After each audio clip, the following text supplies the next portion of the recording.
Alors, le live est lancé. Donc, bonjour Marie Rabatel. On va attendre quelques instants que ça se mette en route.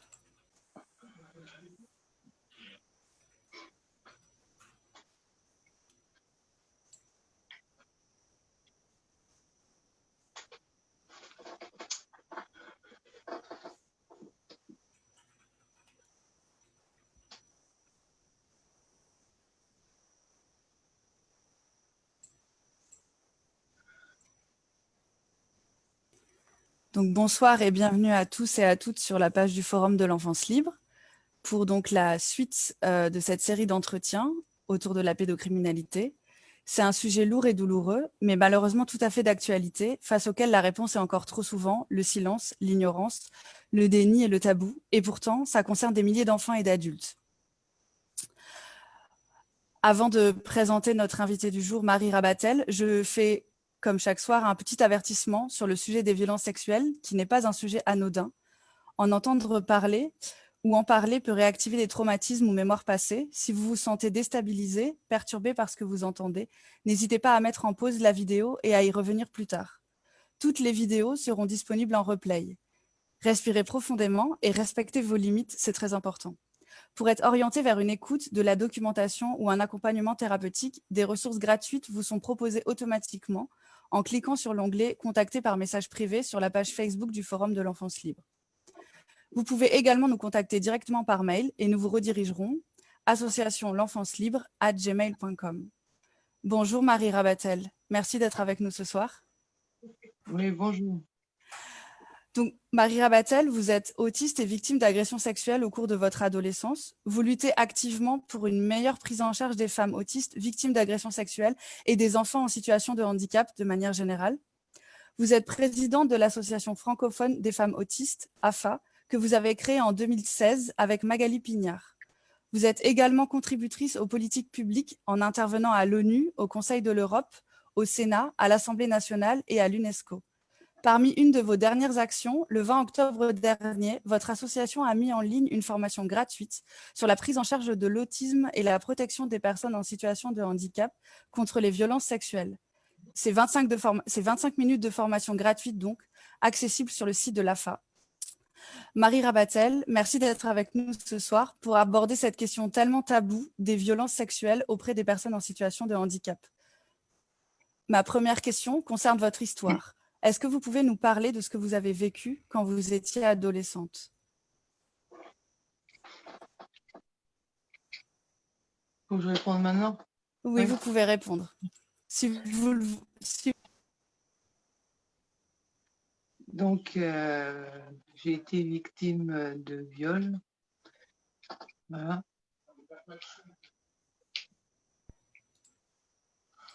Comment vous mettez ce mot viol sur ce que vous avez vécu?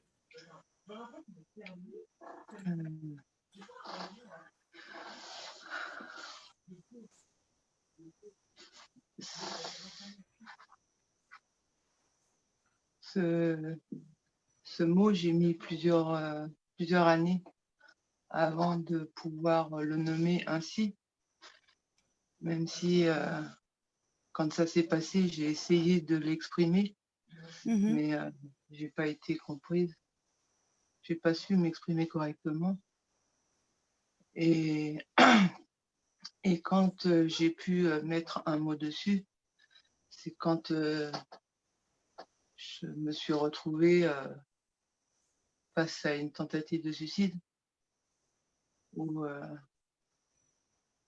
j'ai pris conscience que ce que j'avais vécu, c'était pas tout à fait normal. Vous avez été... vous n'avez pas été comprise ou on n'a pas voulu vous écouter? Est-ce qu'il y a une différence? Je crois que j'ai pas réussi à me faire comprendre. D'accord. Est-ce que vous voulez nous parler de votre parcours, c'est-à-dire comment vous en êtes sortie? Comment vous avez réussi à cheminer pour en arriver là où vous êtes aujourd'hui?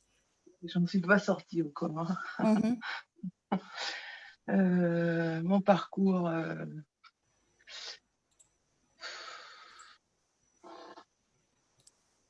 je sais pas, je commence depuis quand?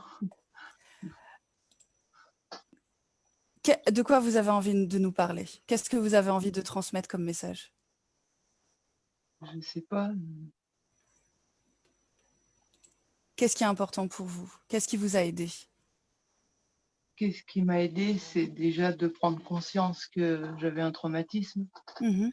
de prendre conscience que j'avais besoin d'aide, heu, de reprendre confiance en l'humain, parce que ça aussi, on perd confiance en l'humain.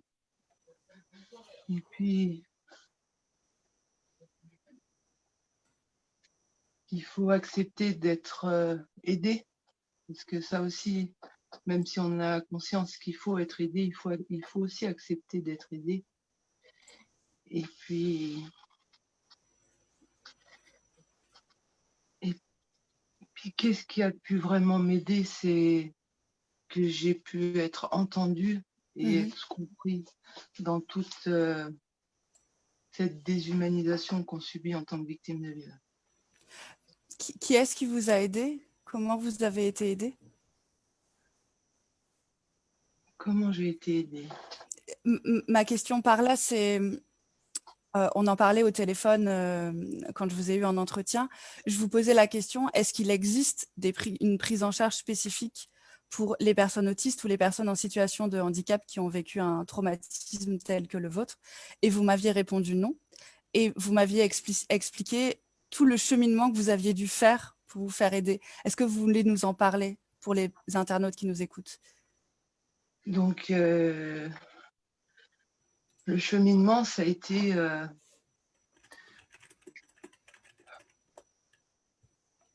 accepter d'être hospitalisée Mmh. Vous dans êtes un lieu qui est spécialisé pour les traumatismes, mais qui a très peu de connaissances sur l'autisme. Il faut savoir qu'en France, il n'y a aucune structure qui prend en charge, l'autisme et l'état de stress post-traumatique, puisque dans les études scientifiques, on est encore très loin de s'imaginer que les personnes autistes vivent des traumatismes. Ça commence un petit peu à se développer en Amérique, où on commence à imaginer que les personnes autistes ont des traumatismes. Alors ça peut être des traumatismes, bien sûr, de viol ou de violence physique, mais en fait, une personne autiste, elle a des traumatismes qu'on appelle des traumatismes du quotidien, que en fait, toute interaction avec quelqu'un, heu, une personne ou l'environnement, comment expliquer ça? En fait, l'environnement, fait qu'on vit des micro-traumatismes tout le temps. Mmh. Ça peut être en lien avec, l'environnement sonore ou l'environnement visuel, mais ça peut être aussi en lien avec, les relations qu'on peut avoir avec quelqu'un. Le fait que nous, on comprend pas tout ce qui est les sous-entendus et du coup, on peut arriver vite à une mauvaise, heu, compréhension de l'interaction qu'on peut avoir avec quelqu'un, notamment dans dans une demande qui peut être faite et que nous, on la prend mot pour mot et du coup, quand on échange avec quelqu'un, on est complètement enfin nous, on se sent complètement à côté de la plaque et du coup, on se met en position de dévalorisation. Vous pouvez me donner un exemple pour qu'on comprenne bien ce que ça veut dire? Heu, je sais pas, un exemple précis. C'est pas grave. Ouais, Si ça vous revient, vous nous le dites tout à l'heure, il y a pas de souci. ouais et Vous puis il y disiez, a oui, cette différence de compréhension qui fait que vous vous dévalorisez? voilà, puis il y a tous ces traumas qui ont lieu avec, l'exclusion où, Mmh. quand on est un enfant qui qui peut avoir des comportements enfin, qui est pas dans une norme, Du coup, on se Mhm. sent beaucoup rejeté, mais on se sent, mais on est rejeté aussi. La société, elle n'aime pas ce qui est différent. Elle aime bien ce qui est dans une norme, comme s'il fallait que tous les êtres humains ils soient l'image d'eux-mêmes. Mhm. Et, et, je vais vous raconter un petit peu mon parcours. Donc, j'ai été dans une école privée où tous les enfants, qu'ils soient non-verbaux, verbaux ou en situation de handicap ou non, avaient leur place. On Mhm. a appris à communiquer et à devenir élève par la langue des signes et les codes de couleur. D'accord. Voilà. Et du coup, ça nous permettait de faire des demandes, même si on n'arrivait pas à exprimer des choses. Il y avait des enfants qui n'arrivaient pas aussi à exprimer ce qu'ils voulaient. Et le fait d'avoir cet outil avec ses mains, du coup, il n'avait pas besoin de chercher quoi que ce soit. Ça permettait en fait d'aller demander, juste le fait, par exemple, de demander pour aller aux toilettes. Pour aller aux toilettes, c'est pas évident de demander d'aller aux toilettes quand on est dans une classe et que on peut plus se retenir. Ben, c'est vrai que ça permettait de s'autoriser à demander quelque chose. Voilà. Parce que quand on sait qu'on s'exprime et qu'on n'est pas compris par l'autre, du coup, on n'arrive même plus à s'autoriser à demander quelque chose. Et puis après, je suis allée dans une autre école parce que j'avais appris toutes les bases qu'il fallait. C'était une école publique. Et là, c'était pas tout à fait la même chose. Dans l'école publique, les enfants qui sont trop bougeons et qui tiennent pas en place, qui parlent sans cesse, qui connaissent pas trop les codes où on doit lever la main sans parler d'une manière intempestive,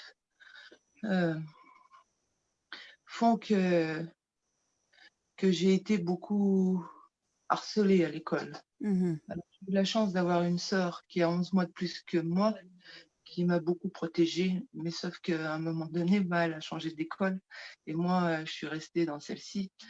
Et ma dernière année d'école primaire a été très douloureuse, où je retrouvais mon cartable vidé sur les marches de l'escalier ou des yaourts balancés en pleine figure à la cantine. Donc ça aussi, ça ajoute des traumatismes. Mhm. Des traumatismes où on se sent sali, en fait. Et pourtant, il n'y a pas d'histoire de viol ici. Mhm. Et après, je suis allée dans un collège où j'ai eu la chance de rencontrer des bonnes personnes. J'ai rencontré un prof de sport qui a vu chez moi des compétences que je n'imaginais pas dans la pratique de l'athlétisme. Et grâce à ce monsieur, j'ai pu développer davantage de capacités dans le domaine de l'athlétisme, où j'ai pu aller jusqu'au championnat d'Europe, aux Jeux olympiques scolaires, tout en étant dans le cursus du sport, la Fédération française d'athlétisme. D'accord. Voilà. Et donc, j'ai pu représenter la France dans différents pays, dans des compétitions internationales. Et puis, suite à ça, j'ai eu des problèmes de santé. Euh, et j'ai arrêté le sport. Le sport, ça m'a quand même appris beaucoup de choses. Ça m'a appris le dépassement de soi, ça m'a appris de connaître davantage les règles de la vie de groupe, même si c'était un sport individuel. Ça m'a appris l'affirmation de soi un peu plus que ce que j'avais. Et puis, ça m'a surtout permis de rencontrer des personnes que j'ai pu avoir des liens d'intérêt Mhm. communs, c'est-à-dire tout ce qui était en lien avec le lancer de disques notamment.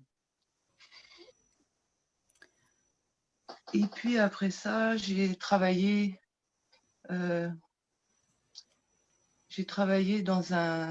j'ai changé d'orientation professionnelle et j'ai travaillé dans un établissement médico-éducatif qui était agréé pour recevoir des enfants avec un trouble autistique. Mhm. Donc, j'y ai travaillé à peu près une quinzaine d'années. J'adorais mon travail, mais c'était compliqué de voir cette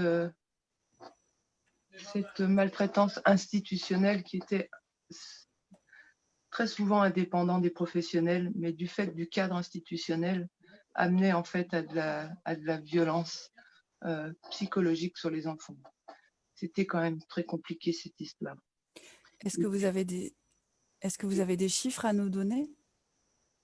Sur ce qui se passe en institution. Oui.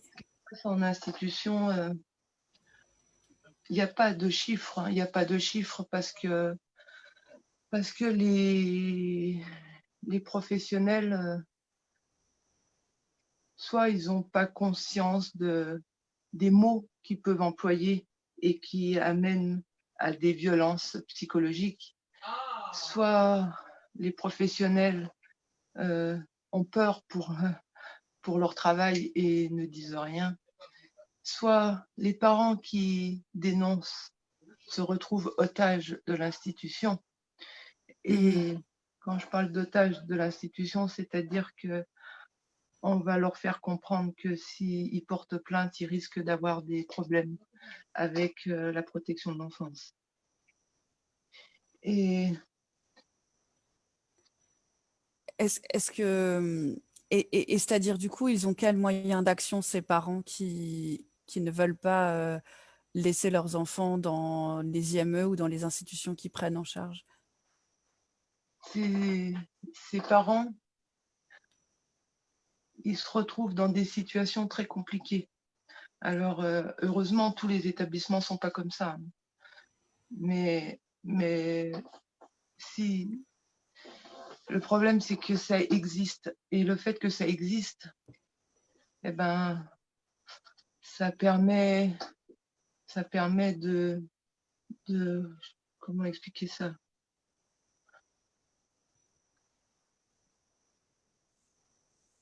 Vous savez, tous les huis clos, il faut bien se dire que tous les huis clos, dès qu'il y a un huis clos, en fait, il y a des risques de violence. Dans tout huis clos, il y a des violences. Et le problème, ouais. le problème de ce huis clos, c'est que toutes les actions sont impunies. C'est-à-dire que le fait qu'il y ait cette impunité et le huis clos, en fait, ça favorise toutes les violences qui peuvent se passer puisque rien ne sort des murs. Et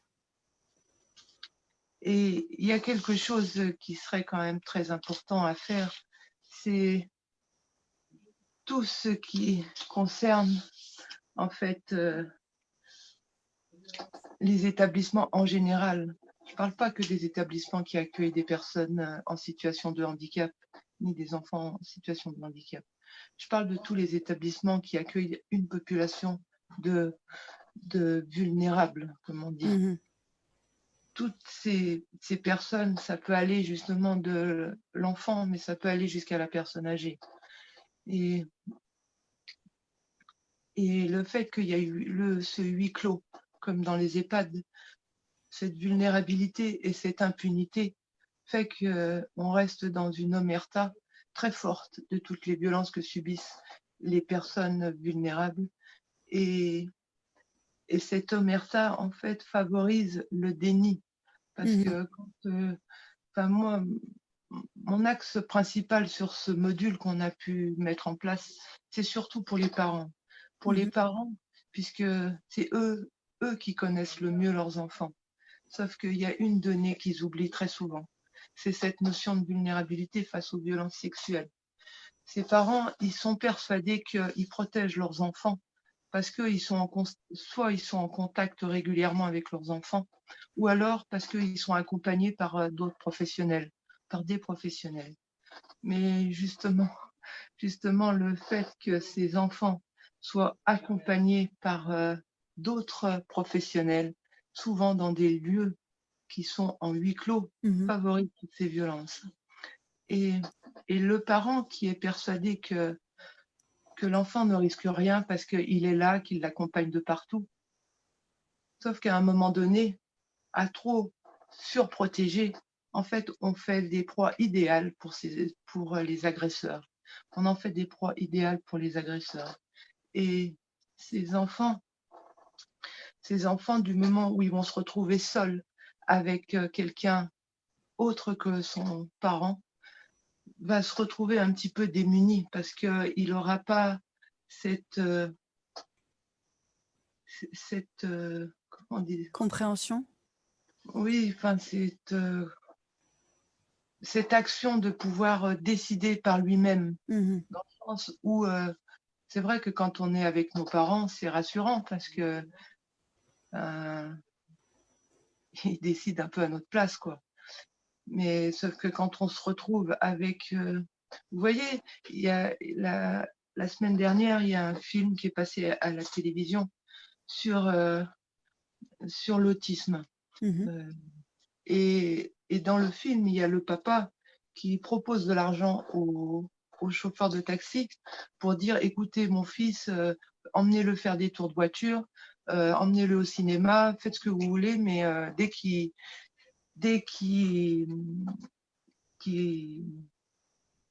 fait ce que vous lui demandez, vous lui donnez une chips.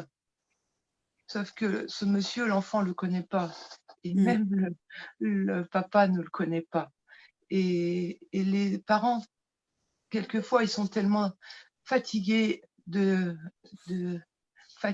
cette mauvaise prise en charge qu'il y a en France de ces enfants en situation de handicap, qu'ils peuvent aussi se dire moi j'en ai assez et je veux avoir un peu la paix un petit moment, et finalement on va mettre l'enfant en pensant que il va faire des tours de voiture avec un conducteur de taxi, et ce conducteur de taxi, si c'est un prédateur,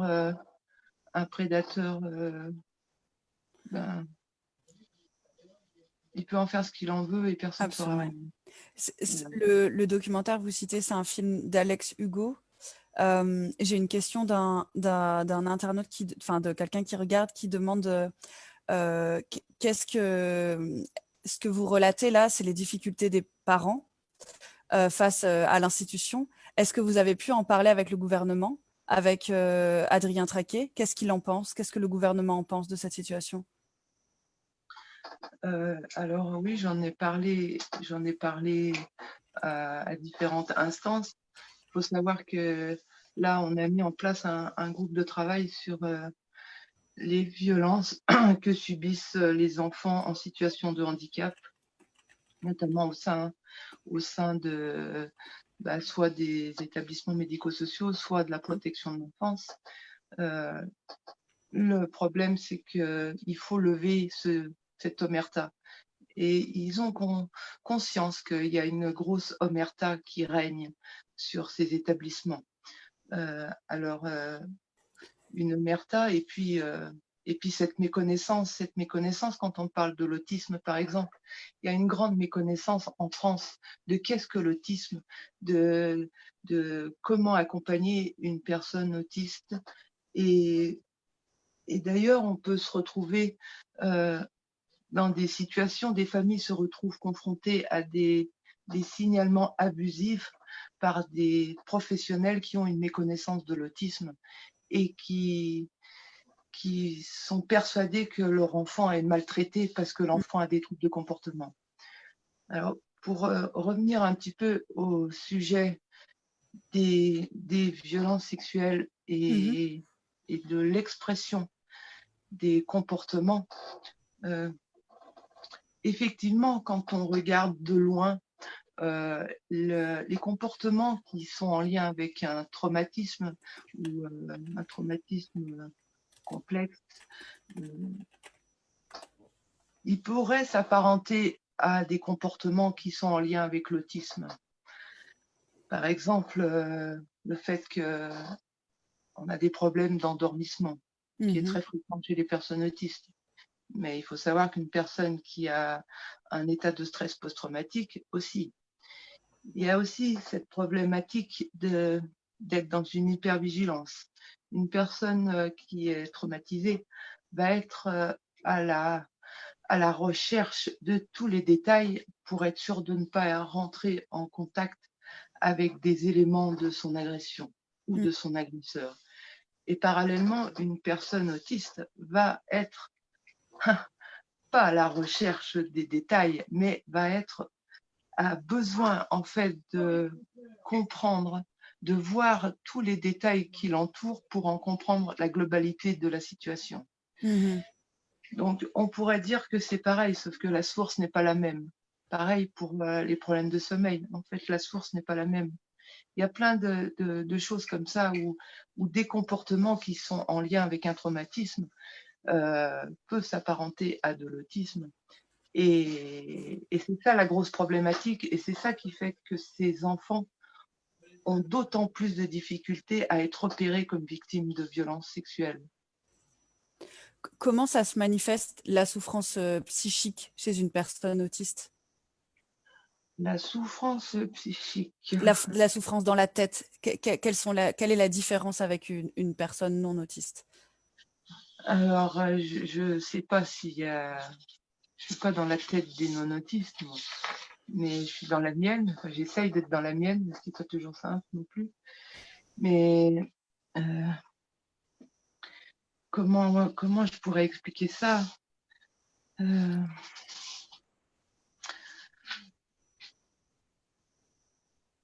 Le fait que, en fait, la souffrance, je pense qu'elle est comme chez n'importe qui, Mhm. n'importe quelle victime de violence sexuelle.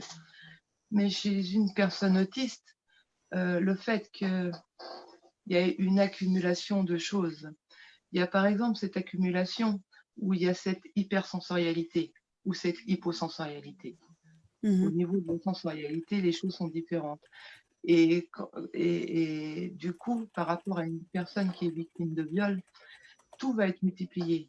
Une personne qui a été, enfin, je sais pas, violée, qui a les, enfin, Une voilà, personne oui, qui a été violée, oui.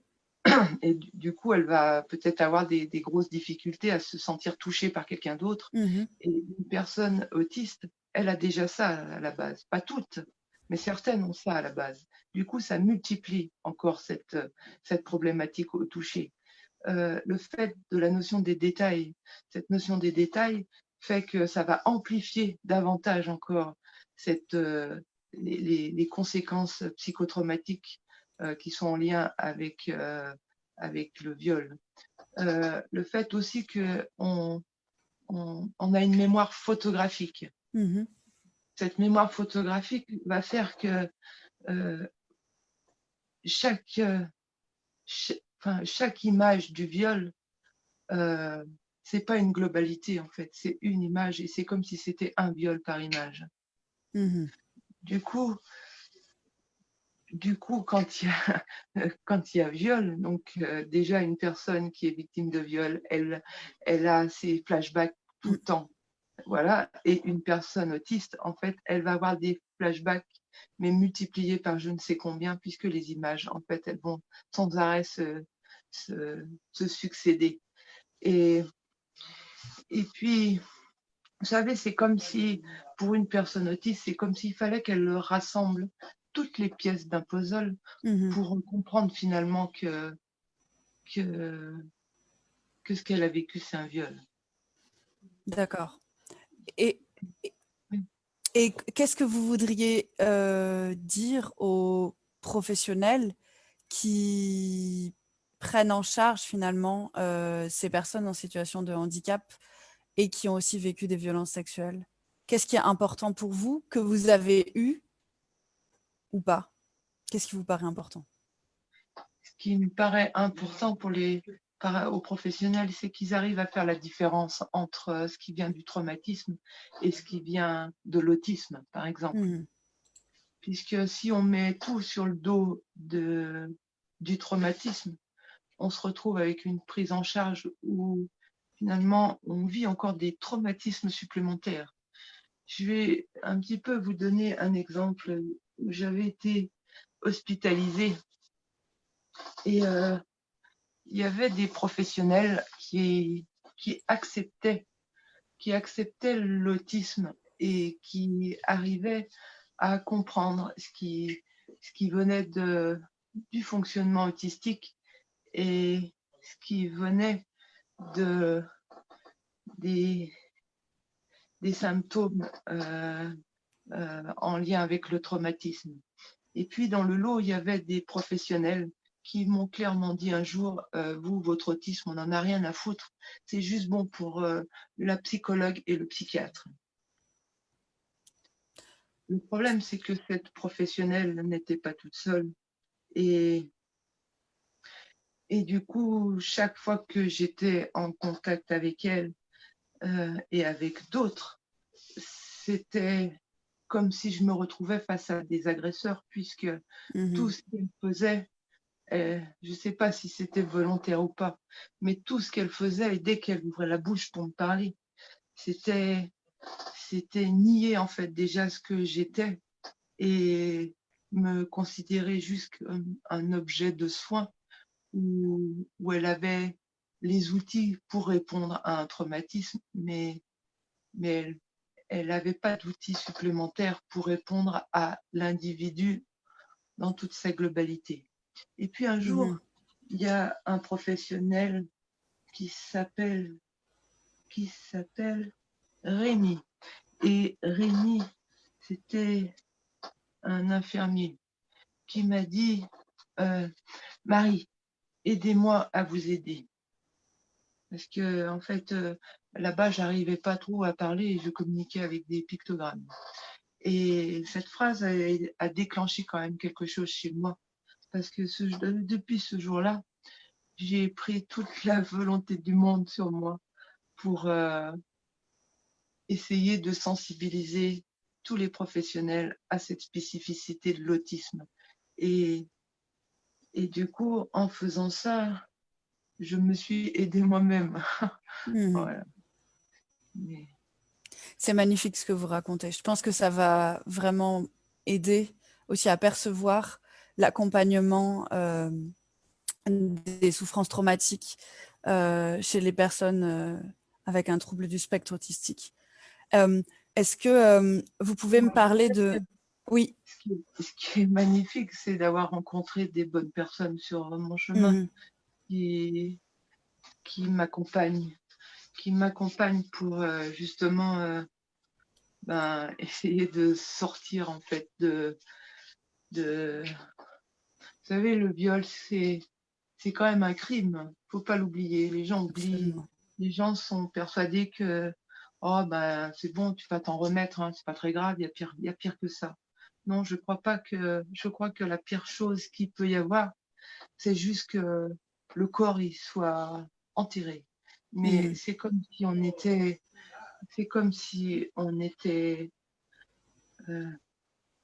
dans, comment dire, c'est comme si on était victime d'un crime sans décès du corps. Je sais pas comment dire. Mais par contre, c'est vrai que la mort psychique, elle est très importante. Et c'est ça qui est très difficile à surmonter, à reconstruire cette mort psychique. Et puis, même si on fait tout pour aller bien, c'est compliqué. C'est compliqué c'est compliqué de s'accrocher à la vie quand même. Alors, il y en a qui y arrivent, je les admire, mais c'est pas toujours des journées ensoleillées. Il y a beaucoup de journées qui sont sombres, mais il faut s'accrocher à des petits détails de lumière pour que justement cette petite lumière qui est en nous, elle ne s'éteigne pas. Mais ça, ce qui est important, c'est d'avoir un environnement qui est bienveillant et puis d'avoir des personnes sur qui on peut compter.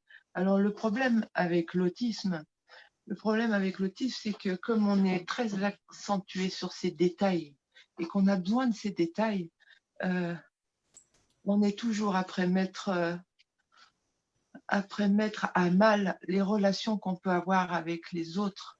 Parce Mhm. que, parce qu'il y a des petits détails qui, soit parce qu'on n'a pas compris, soit parce que l'autre en face, pour nous protéger, va nous mentir, ou je sais pas, moi, des choses comme ça.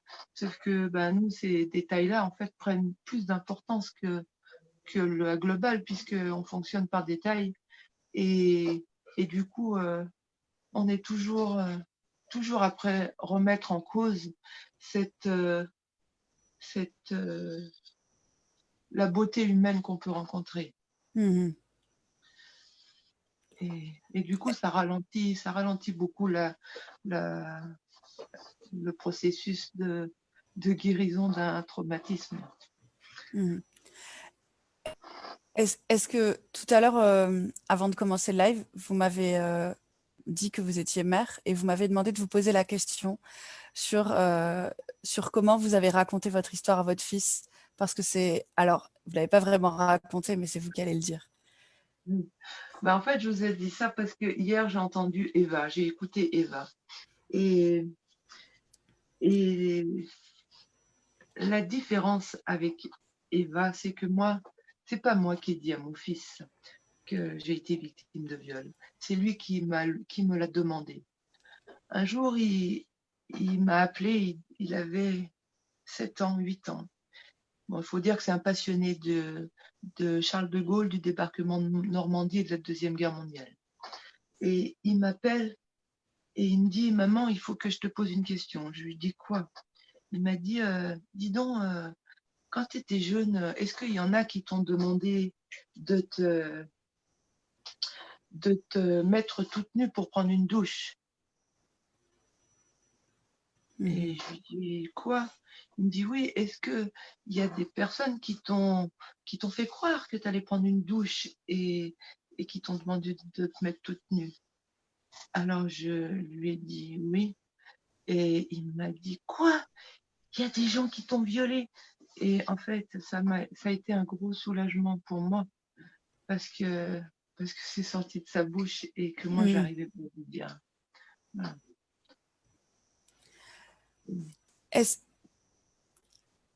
Tout à l'heure, on parlait du déni dans la société. Quand on sait que les personnes en situation de handicap, c'est les plus touchées, en fait, sur les violences sexuelles, pourquoi ce déni? Pourquoi ce déni? Vous savez, pendant longtemps, les personnes en situation de handicap, d'ailleurs aujourd'hui on appelle comme ça. Avant on n'appelait pas les personnes en situation de handicap, on disait les handicapés. Les handicapés parce qu'on était des objets. Voilà, on était des objets, on n'était pas pris comme des humains. Alors je parle de ça il y a quand même plusieurs années. Aujourd'hui ça a quand même un peu évolué, mais on est encore loin. On en est encore loin. Mais donc pendant très longtemps, les personnes en situation de handicap ont été juste des objets de soins, au mieux des objets de soins, et au pire, au pire des objets sexuels ou des objets financiers. Okay. Je ne sais pas si vous connaissez l'histoire des balais roses. Les balais roses, ça s'est passé, pas aujourd'hui, ça s'est passé il y a plusieurs décennies, mais pas si vieux que ça non plus. Où on allait chercher des personnes, des jeunes femmes notamment, dans les établissements pour adultes. Soit c'était des femmes qui étaient non-verbales, soit c'était des femmes qui avaient une grande déficience intellectuelle. Et en fait, on s'en servait pour nourrir des réseaux des réseaux. Des pédocriminels, ouais. Voilà. Donc, Aujourd'hui, comment elle se... Donc là, on parlait de ce qui se passait. Alors, je viens de regarder, c'était il y a 60 ans, donc c'est pas si vieux. Et en même temps, il y a beaucoup de choses qui ont évolué. Aujourd'hui, comment ça se manifeste, la violence sexuelle entre enfants en situation de handicap au sein des institutions? Vous m'aviez donné des exemples Alors, édifiants quand je vous avais eu au téléphone. alors, dans les établissements, euh, alors c'est facile de dire que l'enfant a violé un autre enfant. Mhm. La réalité, ça se passe pas tout le temps comme ça. Dans la réalité, ça se passe qu'effectivement, il y a des enfants qui sont victimes de viol par d'autres enfants ou d'autres résidents. Je parle d'autres résidents parce qu'il faut savoir qu'en France, il y a l'amendement Creton. L'amendement Creton, ça permet à des enfants d'être dans la même institution que des adultes. D'accord. Des adultes qui ont plus de 18 ans et qui sont dans l'attente d'un établissement pour adultes. Mais il peut y avoir des adultes qui ont 26 ans et dans le même établissement, des enfants qui ont 6 ans. Ok. Ça, ce que je trouve édifiant, c'est que ça ne choque personne. Je ne savais pas. Personnellement, je ne le savais pas. Ça ne choque personne et pourtant, jamais on le ferait si Mhm. l'enfant n'était pas en situation de handicap. Ça ne viendrait à personne de dire je vais mettre mon enfant en colonie, sachant que dans la colonie, il y a mon enfant qui a 6 ans, il va se retrouver dans le même lieu, dans le même étage, dans je ne sais pas quoi, dans le même bâtiment que d'autres personnes qui vont venir et qui ont 25, 26 ans. Voilà. Et par contre, quand ça concerne le handicap, là, ça surprend personne, tout le monde trouve ça normal. Moi, ça Ah, me ok. choque énormément. Et puis, il y a aussi ces enfants qui ont été victimes de viols par des veilleurs de nuit, ou des veilleuses de nuit, parce que, voilà, par des professionnels de l'établissement, et qui, l'enfant, notamment ceux qui sont non-verbales, n'auront pas eu les outils qui leur sont adaptés pour pouvoir s'exprimer et du coup vont se retrouver à ne pas pouvoir dire ce qu'ils ont vécu. Et un enfant, comme n'importe quel enfant, et encore plus chez les enfants autistes, parce que nous on apprend par imitation, va reproduire, a toutes les chances de reproduire ce qu'on lui a fait, soit parce qu'il l'a vu, soit parce qu'il l'a subi. Et c'est un cercle sans fin. C'est un cercle sans fin.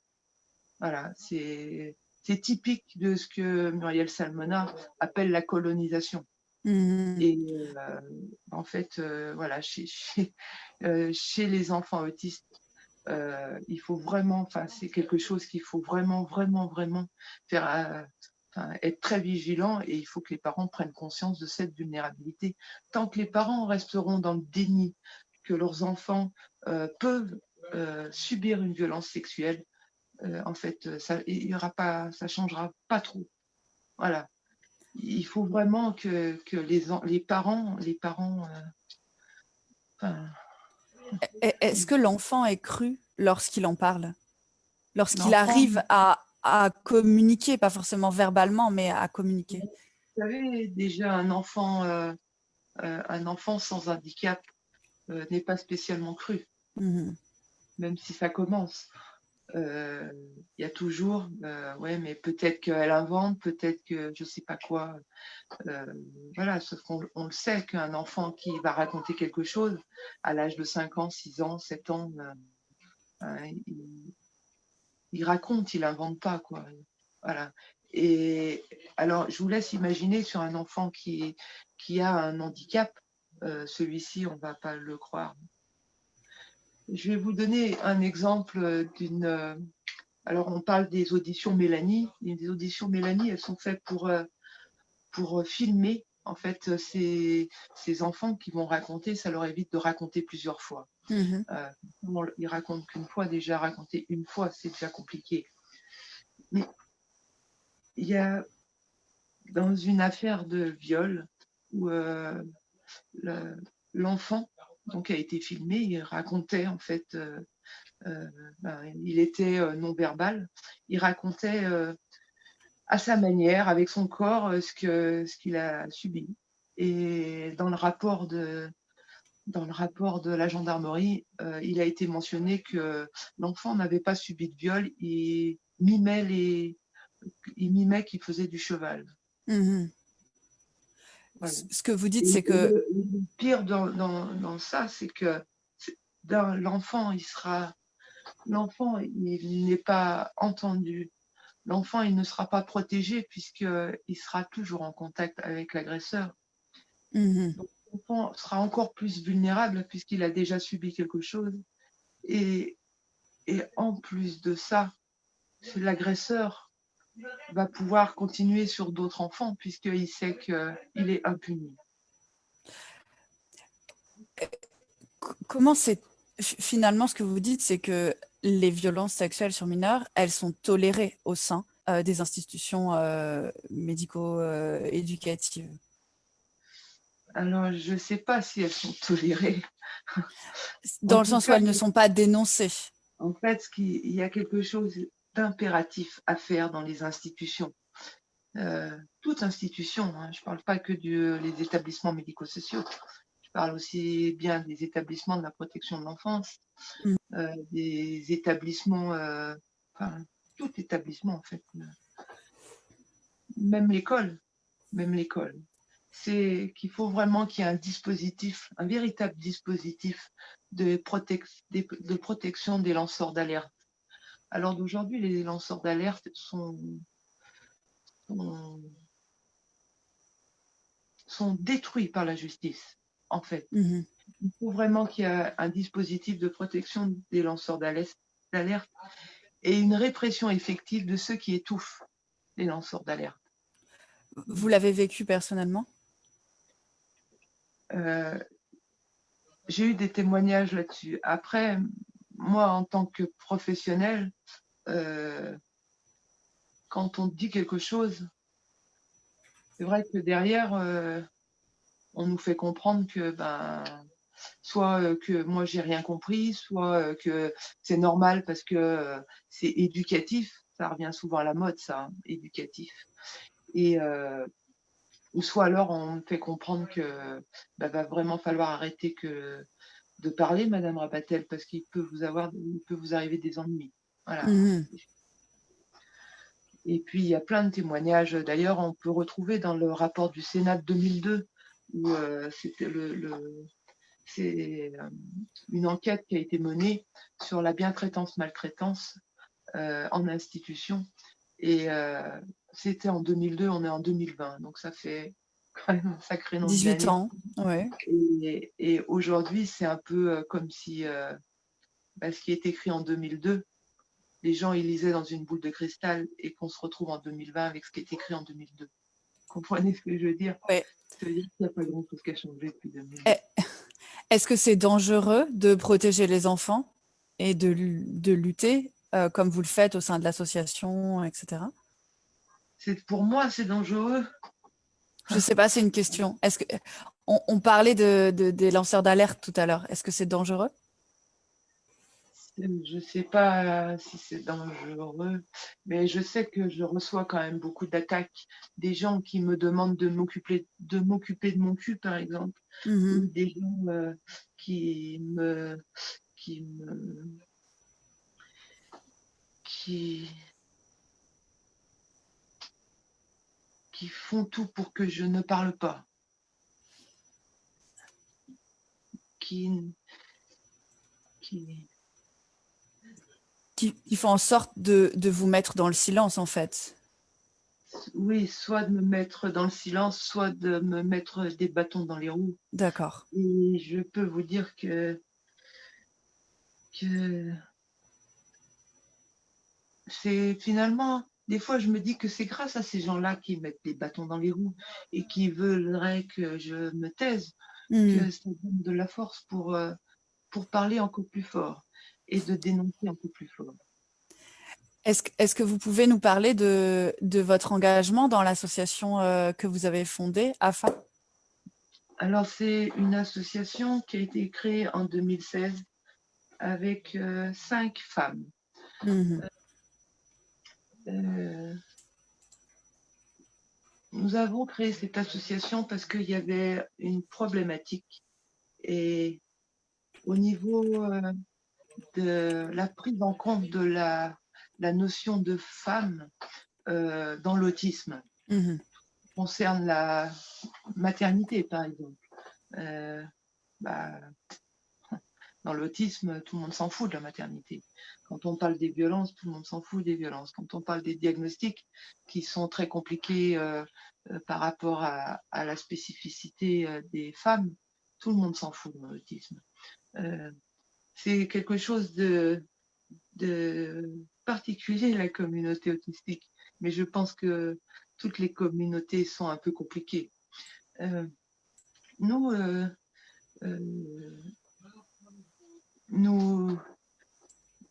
luttons contre ces violences que subissent les femmes en situation de handicap, mais de manière générale, que subissent les femmes, puisque avant d'être des personnes autistes ou des personnes handicapées, on est d'abord des femmes. Et d'ailleurs, c'est pareil pour les enfants. Avant d'être des enfants en situation de handicap, c'est d'abord des enfants. Et qu'on soit handicapé ou non, on a les mêmes droits que tout le monde. Et du coup on contribue à ce que ces enfants et ces personnes adultes, parce que les hommes aussi, il ne faut pas oublier que des hommes en situation de handicap sont aussi victimes de violences sexuelles. Voilà. Là, c'est encore du tabou dans du tabou et du tabou, mais il ne faut pas les oublier. Donc, nous, bien sûr qu'on défend le droit des femmes, mais je crois que d'abord, on défend le droit de l'humain, que tout humain a le droit de vivre sur cette planète, qu'il soit handicapé ou non handicapé. Et voilà.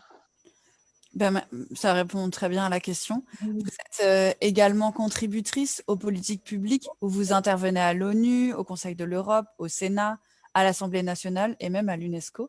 Est-ce que vous pouvez nous parler de ce combat? C'est un combat qui est compliqué, mais vraiment compliqué. J'ai la chance de pouvoir avoir rencontré des personnes au sein du Sénat et du gouvernement, alors malgré les apparences actuelles, mais Adrien Taquet ou Roxana, la ministre des Sports, c'est deux personnes qui sont vraiment investies pour lutter contre les violences sexuelles faites aux enfants. Et puis au niveau du Sénat, il y a toute cette délégation aux droits des femmes, donc, dont la présidente est Annick Billon, qui sont un véritable soutien pour moi. Voilà. Et puis il y a à l'Assemblée nationale, il y a Marie-Pierre Rixain. Marie-Pierre Rixain, c'est la présidente de la délégation aux droits des femmes de l'Assemblée nationale, qui est très à l'écoute de toute cette problématique que peuvent subir les femmes en situation de handicap. Oui, allez-y. À l'UNESCO, c'est quand même c'est quelque chose de particulier, l'UNESCO. Mais pourquoi?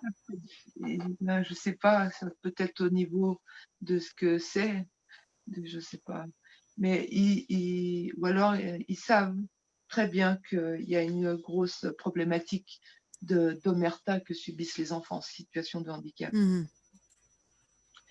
Et puis au niveau du Conseil de l'Europe, ça a été au début un peu compliqué pour leur faire comprendre qu'il y avait une problématique en France en ce qui concerne les femmes en situation de handicap et particulièrement les femmes autistes. Ces femmes autistes qui se retrouvent très souvent balayées d'un coup de revers de main, comme on dit, sans prise en charge adaptée à ce qu'elles vivent au quotidien. Et ces femmes-là, le fait qu'elles n'aient pas de prise en charge adaptée à leurs problématiques, à elles, se retrouvent souvent dans des situations de précarité extrême, qu'on en parle très peu, mais qui se retrouvent à avoir des compétences extraordinaires et ne pas être dans la possibilité de pouvoir travailler. Mmh. Et, et du coup, c'est vrai que quand il y a eu le rapport du Grevio qui a été transmis l'année dernière, je crois. Après, je me trompe des fois d'année, surtout avec en ce moment avec ces périodes où on a l'impression que le temps il est arrêté. Mais du coup, j'ai pu beaucoup parler avec ce groupe de travail du Grevio pour vraiment leur faire comprendre cette grosse problématique que rencontrent les femmes autistes. Et elles ont fait leur travail, tout est mentionné dans le rapport du Grevio, Mmh.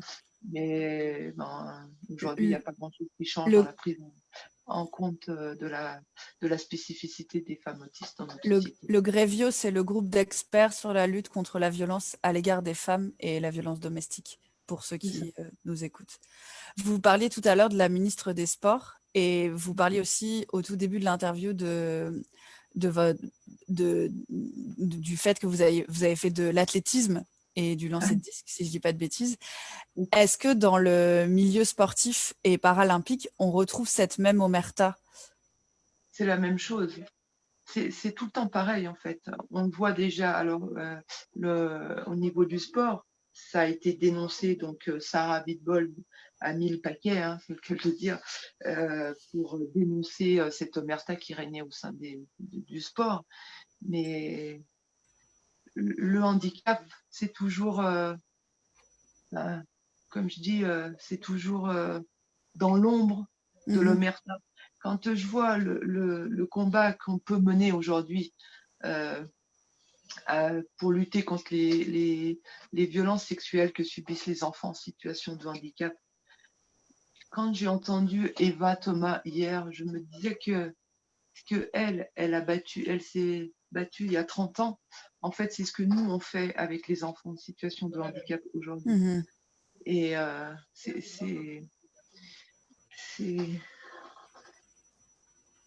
c'est vraiment l'omerta. Et puis le déni, parce que l'omerta c'est une chose, mais le déni aussi, hein. Et comme je dis, la prévention, c'est aussi sortir du déni et Mmh. briser l'omerta, parce que on a beau faire de la prévention, mais si les parents ne sont pas réceptifs et de se dire oui, mais ça arrivera pas chez nous, en fait, le problème, c'est que ça s'arrêtera jamais. Et puis cette notion d'impunité où on voit bien que les professionnels qui, qui sont attirés par les enfants, qui ont ces agresseurs pédocriminels, travaillent pas, ils vont pas travailler en EHPAD, ils vont Mmh. bien travailler auprès d'enfants. Et, et dans les établissements qui accueillent des enfants encore plus vulnérables, c'est paradis, quoi. Enfin, Mmh. c'est, comme on dit, Pédolande, hein. C'est une les institutions, ce que vous dites finalement, c'est que les institutions, elles protègent les agresseurs en ne faisant pas leur travail, en ne protégeant Regardez, pas les enfants. par exemple, vous avez un maire d'une commune qui se retrouve confronté à un panier de basket qui tombe sur un enfant. Mmh. Le maire, il va être attaqué pénalement. Dans les établissements médico-sociaux, par exemple, il n'y a rien. C'est-à-dire que le directeur ne sera jamais attaqué pénalement. Et peut-être qu'elle est là aussi, le trou dans la raquette. C'est que ces directeurs d'établissement qui sont censés protéger les enfants qu'ils accueillent, c'est leur fonction, doivent ils ne protègent pas les enfants, s'ils ne mettent pas en place tout ce qu'il faut pour protéger les enfants, euh, ils doivent être punis pénalement. Mmh. C'est pas, ils sont là pour assurer la sécurité de ces enfants. S'ils le font pas, enfin, n'importe qui doit assurer la sécurité des enfants et qu'ils le font pas, ils sont punis pénalement. mais pas, pas les directeurs d'établissement. Mmh. On arrive à la fin de l'interview. Est-ce que vous m'avez parlé d'un témoignage tout à Ah l'heure oui, que vous vouliez lire. Est-ce que vous voulez toujours le lire? oui. Donc, je vais vous lire le témoignage d'une jeune fille qui nous a été transmise suite à la vidéo, pas la vidéo, suite au module qu'on a pu diffuser un petit peu de partout. Et du coup, ça a permis de libérer la parole. Et en fait, je trouve que ça aussi, c'est important. C'est qu'il faut absolument que les gens libèrent leur parole. Ces parents qui savent, ces parents qui se taisent par peur, par crainte, par je ne sais quoi, puissent libérer leur parole. C'est le seul moyen aussi de mettre un terme à cette omerta et ce tabou qui règne au sein des violences sexuelles faites aux enfants en situation de handicap. Euh, ils ont besoin de nous et on n'a pas le droit de se taire, on n'a pas le droit de faire comme si ça n'existait pas, puisque, comme je dis, ne rien faire, c'est laisser faire. Et laisser faire, c'est faire en sorte que d'autres enfants soient victimes de violences sexuelles. Et ces enfants-là mettront toute leur vie pour pouvoir se réparer de ce viol qu'ils auront vécu. Et, et c'est pas normal qu'on ne fasse rien pour arrêter en fait ces spirales infernales. Donc, Comment on peut vous aider pour arrêter cette spirale infernale? il faut lever le tabou et il faut que les gens prennent conscience que les violences sexuelles sur les enfants en situation de handicap, ça existe.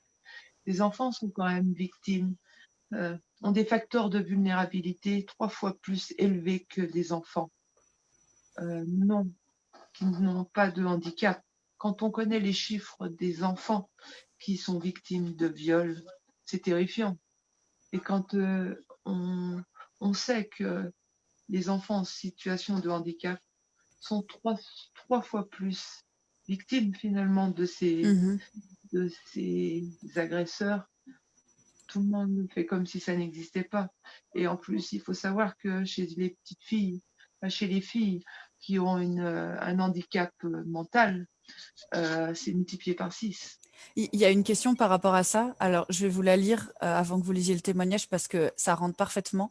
C'est Lulu Loire qui explique qu'elle connaît des histoires d'abus sexuels sur 2 jeunes filles trisomiques, donc des personnes en situation de handicap mental, au sein de leur école et institut. Elles sont toutes les 2 entrées du coup dans un mutisme et elles cherchent comment les aider, donner des infos aux proches qui voient et qui restent démunis face à leur silence.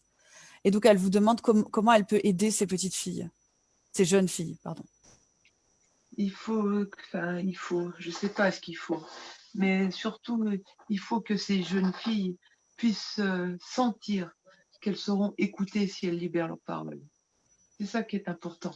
Puisque libérer la parole, c'est une chose, mais si on ne se sent pas écouté de ce qu'on libère comme parole, on ne libérera pas la parole. Mmh. Et puis, ces jeunes filles, il faut qu'elles sentent qu'il y a des gens qui sont là pour elles, qui sont là pour les accompagner dans leur souffrance et qu'elles ne sont pas toutes seules et qu'il y a d'autres jeunes filles qui ont sûrement la même histoire qu'elles et que c'est pas de leur faute non plus, c'est pas parce qu'elles sont handicapées qu'elles doivent subir des violences sexuelles. Absolument.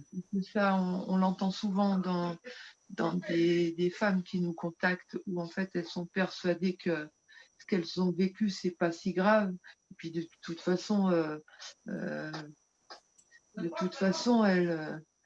elles ont peut-être cherché parce que elles n'ont pas compris ce qui leur est arrivé. Mmh. Elles ne sont pas responsables de rien du tout. Je vais vous lire le témoignage. On vous écoute. Donc c'est un témoignage qui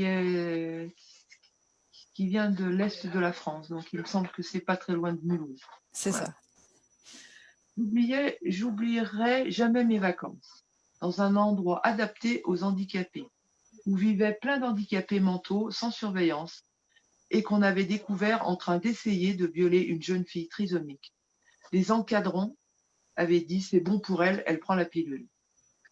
Je vous raconte ces vacances. J'avais 13 ans. Mon bahut organisait à chaque vacances des séjours dans des lieux adaptés. 95% du temps, c'était des lieux normaux, simplement accessibles en fauteuil roulant. Mais pas cette fois-là. Cette fois-là, ça commençait déjà très mal.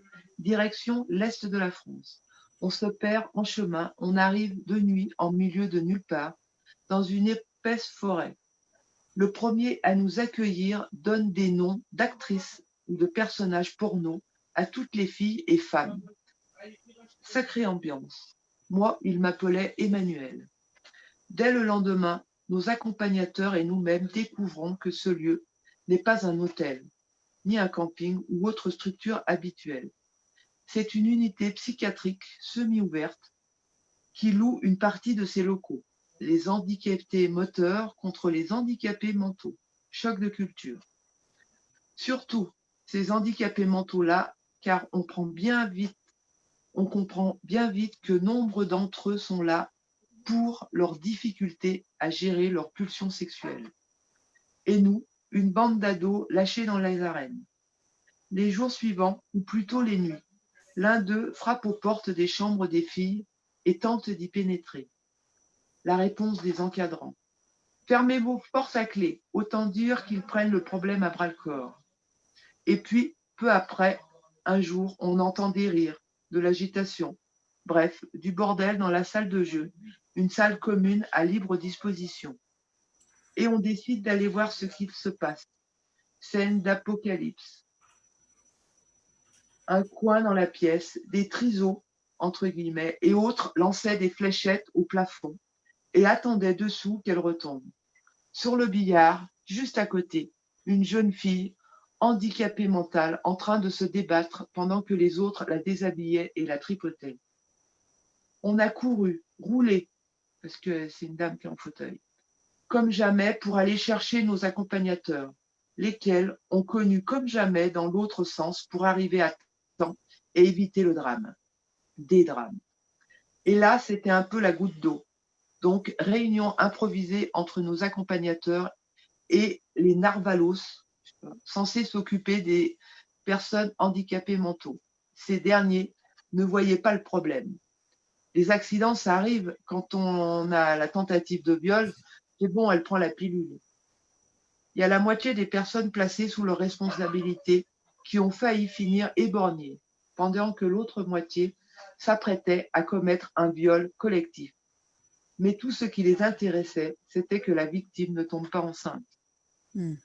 Quelle noble âme! La plupart des gens n'ont pas la moindre idée de ce qui se passe dans son genre de lieu, d'institution, loin des regards. Et en fond, personne ne veut savoir ce que signifie embaucher du personnel mieux payé, mieux formé et mieux contrôlé. Pas de budget, pas de vague. Merci pour ce témoignage. Voilà. Merci Marie Rabatel d'avoir été avec nous ce soir pour nous partager votre témoignage et votre combat. Rappelons que des femmes autistes ayant été victimes d'agressions sexuelles peuvent se tourner vers votre association, l'AFA, pour être orientées et accompagnées. Ce soir, vous étiez notre deuxième invité de ce forum sur les violences sexuelles sur mineurs. Demain, un autre témoignage pour briser un autre silence, celui de la violence sexuelle dont des milliers d'enfants placés à l'aide sociale à l'enfance sont victimes. Je recevrai Lies Loufoque, auteur du livre « Dans l'enfer des foyers ». Cette fois-ci, ce sera à 18h30. Merci d'avoir été avec nous et cette vidéo sera disponible prochainement en replay. À demain. Merci encore Marie Rabatel. Au revoir.